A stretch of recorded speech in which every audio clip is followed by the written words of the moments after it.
হলদিয়া jetty ঘাটে পলি সরানোর কাজে শুভ উদ্বোধন করতে কেন্দ্রীয় জাহাজ প্রতিমন্ত্রী শান্তনু ঠাকুর।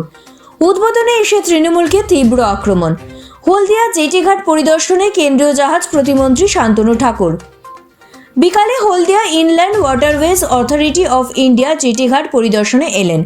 নতুন জেটি ঘাটের পরিকাঠামোর মান উন্নয়নের কাজ খতিয়ে দেখলেন। হুগলি নদীর তীরে হলদিয়ার এই জেটি ঘাট নতুন বাণিজ্য কেন্দ্র তৈরি হতে চলেছে। নদীতে পলি জমা হওয়া সেই জেটি ঘাট চালু করার সমস্যা তৈরি হয়েছে, তাই নদীতে পলি সমস্যা দূরীকরণে হলদিয়াতে উপস্থিত কেন্দ্রীয় জাহাজ প্রতিমন্ত্রী শান্তনু ঠাকুর। দেখুন, এখন এই সব কোশ্চেনটা না করে আমার মনে হয় বেটার হয় আজকে যেটা করতে এসেছি সেই কোশ্চেনটা প্লিজ এই প্রজেক্টটা সম্পর্কে আপনারা জিজ্ঞেস করুন, বেটার হয়। এই প্রজেক্টের উদ্বোধন কাজ শুরু করেছিলেন আমাদের প্রধানমন্ত্রী, আপনি উপস্থিত ছিলেন এখানে। তারপরে এই প্রোগ্রেস কতটা হলো এবং এর ক্যাপাসিটি কি, এটা দিয়ে বাণিজ্যিক কি সফলতা আসতে পারে?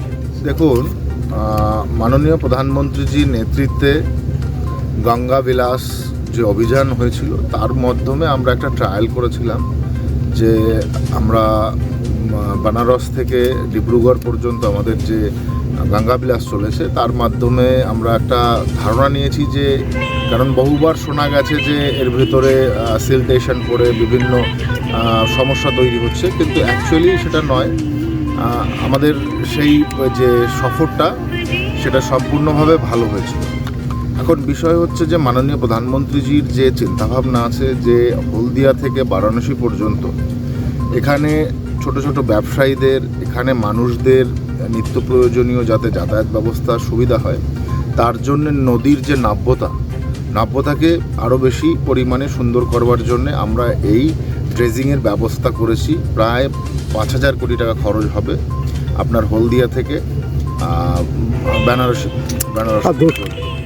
এখন বিষয় হচ্ছে গিয়ে যে এই আজকে এখান থেকে হলদিয়া থেকে আমাদের এই কাটার সেকশন যে ড্রেজার আছে, 2টো কাটার সেকশন ড্রেজার দিয়ে আমরা এখান থেকে শুরু করছি, পুরো একদম বেনারস পর্যন্ত যাবে এবং এটা হচ্ছে আমাদের নিজেদের দপ্তরের কাটার। এবং এরপরে আমরা পিপিপি মডেলের কাটার দিয়ে আরও 4টে কাটার দিয়ে আমরা শুরু করব এবং আমরা চাইছি যে ডিব্রুগড় পর্যন্ত যাতে আমাদের এই বিভিন্ন ধরুন শুধু মালবাহী জাহাজ নয়, সেখানে আপনার ট্যুরিজমের জন্য আমাদের ক্রুজ, আমাদের পারাপার করবার জন্য আমাদের টার্মিনালগুলো তৈরি হচ্ছে, 62টা প্রায় টার্মিনাল তৈরি হবে আমাদের।